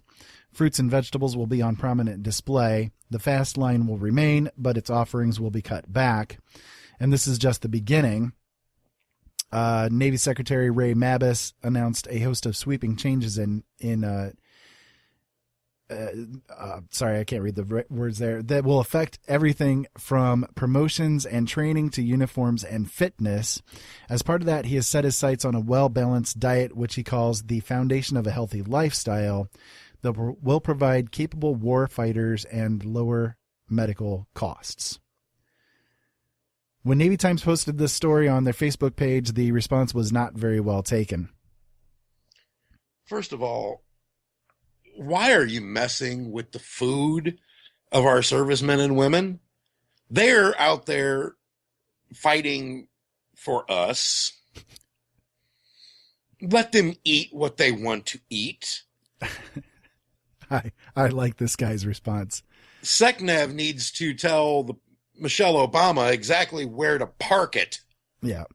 Well, I like this guy's response. This guy, I think, had the best response that I have run across with it. One of the naval officers said, "This is not a Weight Watchers cruise. It's the goddamn Navy. Does this mean no cakes and desserts too? Working 18 hours on the roof, you need carbs to keep you going. If you're stationed ashore, you can go to the EM or PO clubs or to town and get all the crappy food you want." Pretty much. I mean, okay, to put it in perspective, not so much, you've got anywhere from, depending on the ship you're on, anywhere from 200 to 5,000 people on a ship. Let's just take an aircraft carrier, Nimitz class or Reagan class aircraft carrier, 5,000 people. One of the most dangerous jobs on that boat, on that ship, is the deck hands, the deck officers on the flight deck. You want to start taking away the carbs and the food that they live on, that gives them the energy to be alert, you're going to have a lot more people getting hurt and a lot more incidents and accidents on the flight deck. Yeah, I mean, what's up with the skim milk and the soy milk? The fact is, when you remove more fat from everything, they add more sugars. Mm-hmm. A lot more sugars are added to it just to be able to bring the levels back up. And seriously, I mean, these are skim milk tastes nasty. Well, seriously, these are people. Fine. You don't want to use whole milk. Use 2%. 2%'s fine. Yeah. These are people that are grown-ups. I think that we could have the choice between if we want to have whole milk or soy milk or skim milk. Exactly. Not only that, we're not school kids. But these are men and women that are in high stress, high most jobs in the Navy and on naval ships are very physically strenuous and mentally strenuous. most of the people that are on board Navy ships work out a lot. Now, it's not so much on a, say, nuclear submarine, but still, there's a lot of strenuous activity that takes place. Have you ever seen a fat sailor? I haven't. No. Unless they're in the command ranks, sitting behind a desk in Washington, going to rubber chicken dinners. Yeah. And playing politics. But you're seamen seconds, petty officers, chief petty officers, even your line officers, the ones that are actually, on the ships and out there doing the jobs. You don't see a lot of fat sailors. No, they work hard. I mean, that really is no doubt about it. They work hard. I definitely. You don't see fat soldiers. No. And if you ever find a fat Marine, I've never seen a fat Marine. I've never even known a retired Marine who's been fat. I mean, I just, no. No. No. I mean, my father was a Marine in Vietnam. And yes, he's got himself a little beer gut, but he is still a solid man. Yeah. He's still solid. So, I'm sorry. And the thing is, when they're saying this for the Navy, that also includes the United States Marine Corps and the United States Coast Guard. They're all divisions of the Navy. They all report to the Secretary of the Navy. Yeah. And you want to take fried foods away from a bunch of Marines? Good luck with that, Michelle. That's all I got to say. You want to take fried foods away from the Marine Corps? It's going to cause a mutiny. Let me know how that one works out for you. They're in for a mutiny for sure. Okay, you want to take fried foods away from a Marine?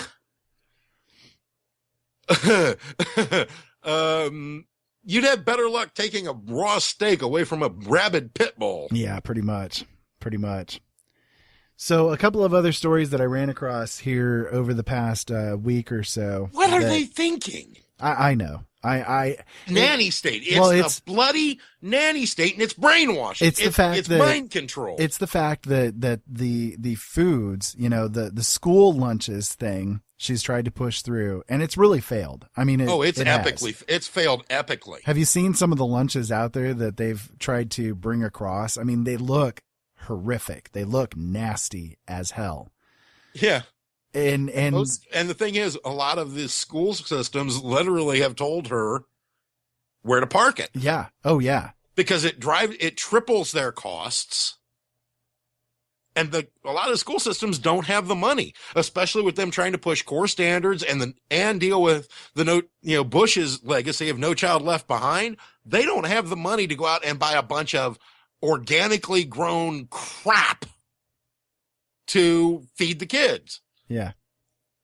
Yeah. Or am I saying school lunches are the best thing out there? Not really. No, there's been some school lunches that even when you and I were kids that we'd look at and go, you want me to eat what?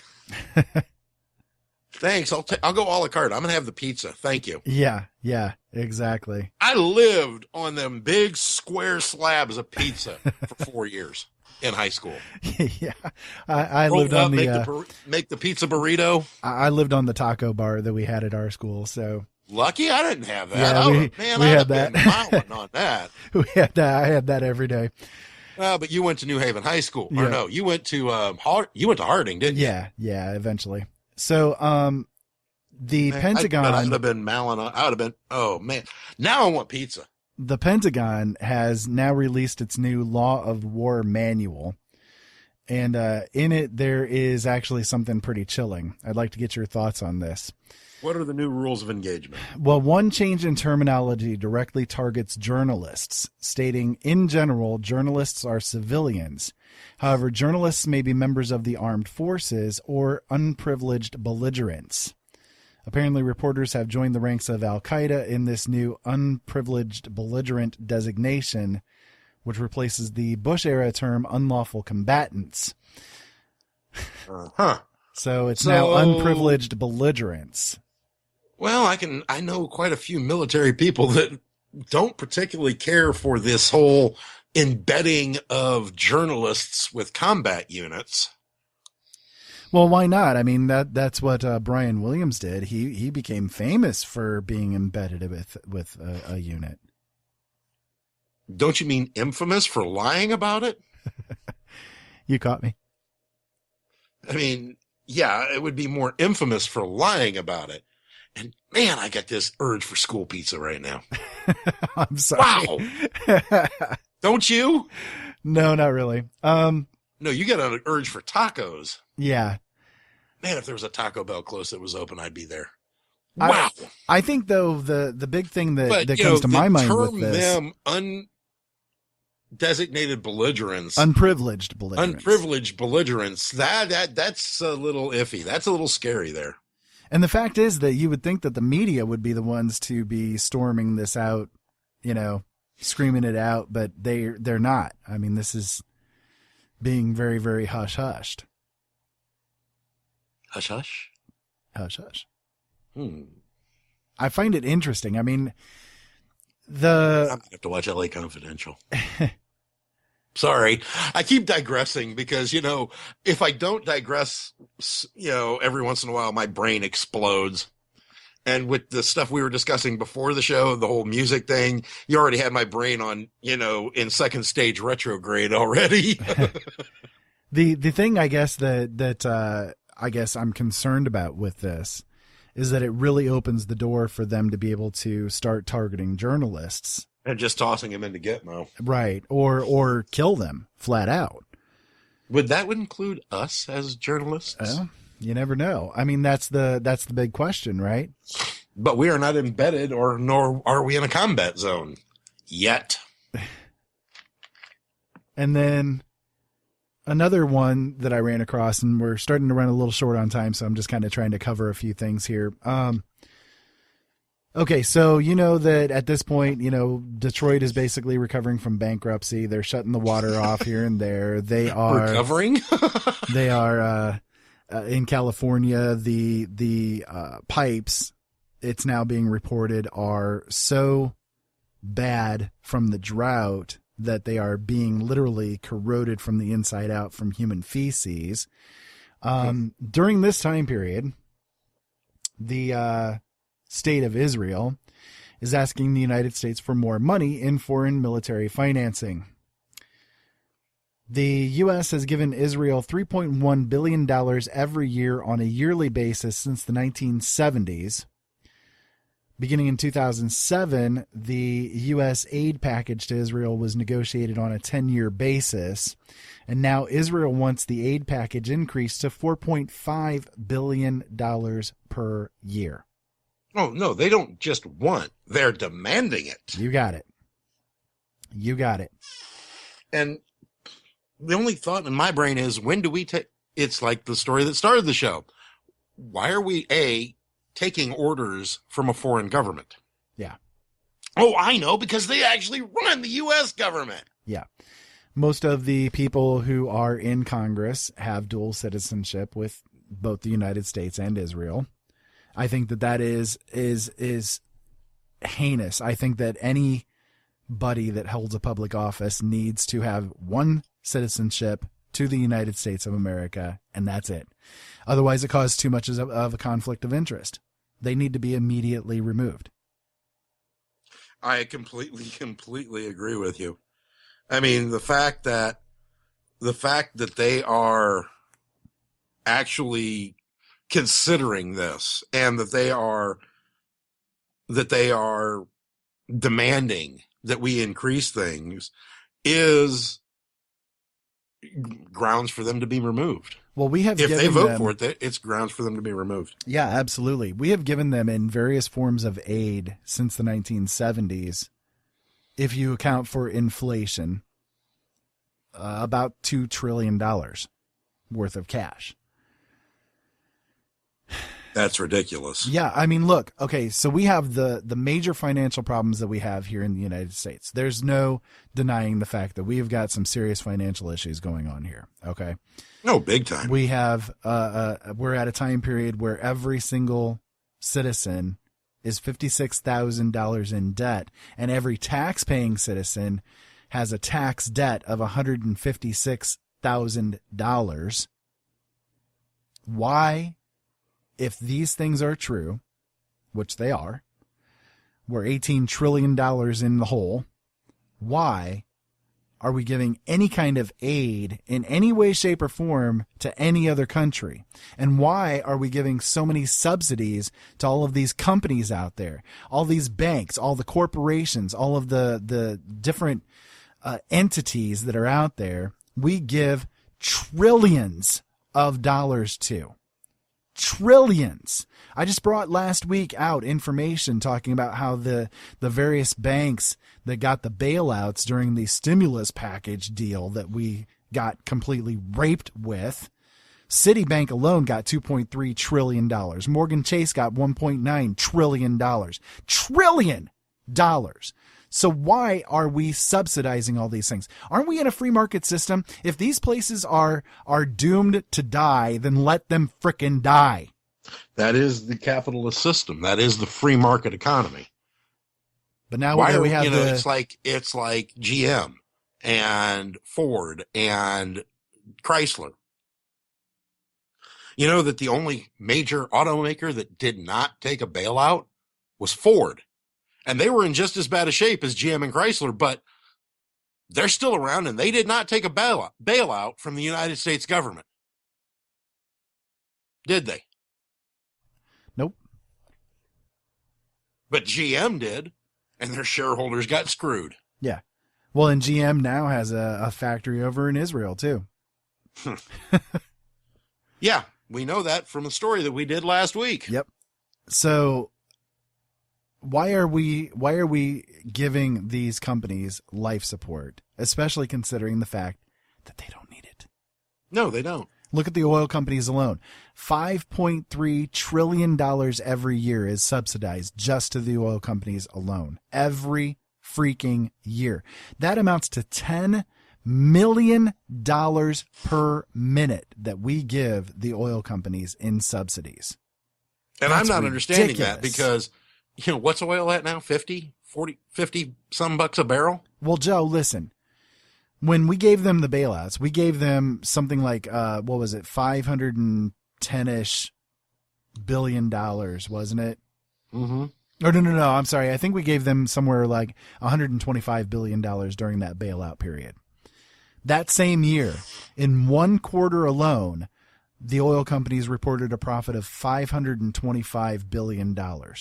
Right. Just for Why that in the world quarter. did they need a bailout? Why do they need subsidies? They don't. No, absolutely not. There is no company on the planet that needs subsidies.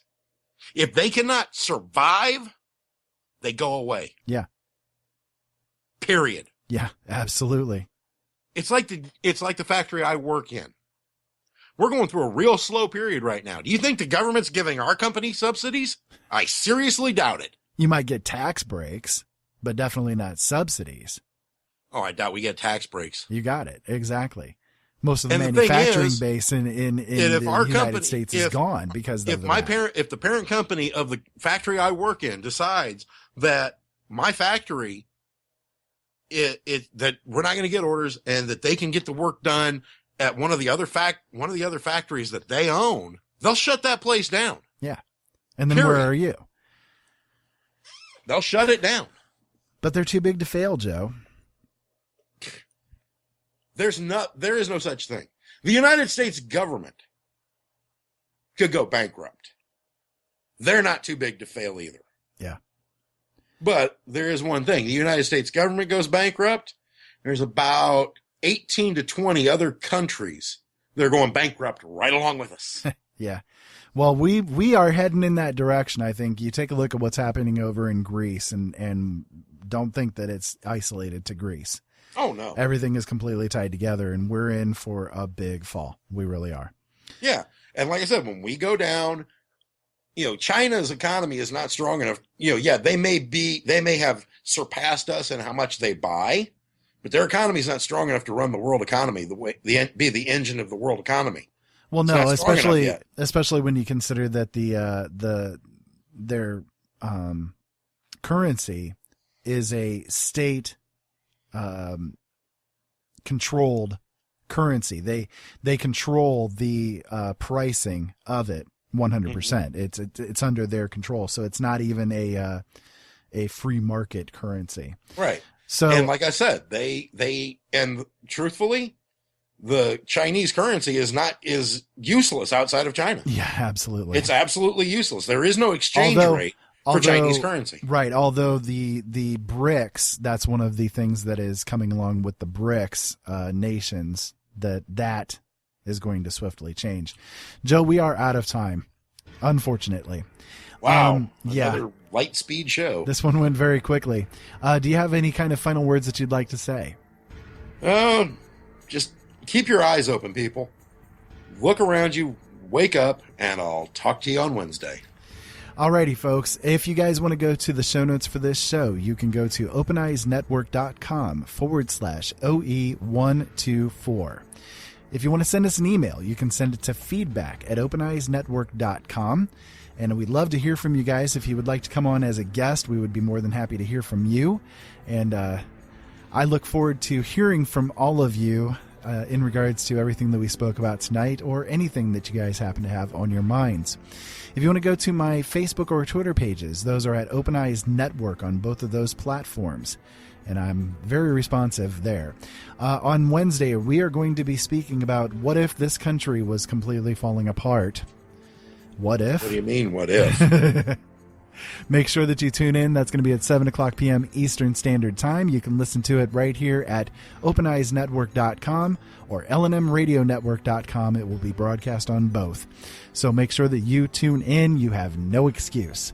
Until next time, keep safe out there and have fun. And thank you so much, as always, for listening.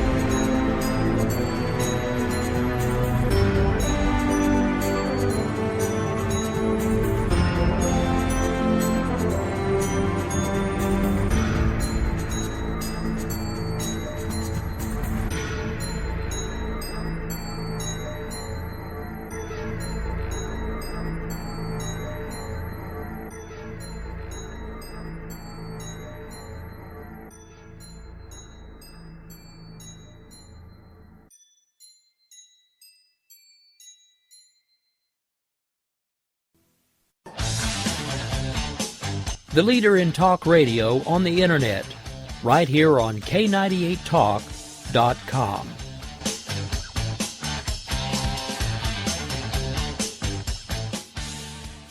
When our water heater broke down last month, it was a nightmare. It took 5 hours for the plumber to show up, and he charged us a couple of $100 just to come out. And then it cost another $1,800 to put in the new water heater. By the time it was all said and done, I felt like I'd been taken. But what else could I do? The smartest thing you can do is get a home warranty from American Residential Warranty. Their home warranties pay to repair or replace all your major appliances when they break, and they will break, and at the worst possible time. Call American Residential Warranty right now for free information on home warranties starting at just pennies a day. Don't wait for your refrigerator to stop running or your ceiling fans to stop turning. Call American Residential Warranty right now. Ask how you can save up to 50% on washer and dryer coverage. Just call 1-800-513-6154. That's 1-800-513-6154. Again, 1-800-513-6154. Call now.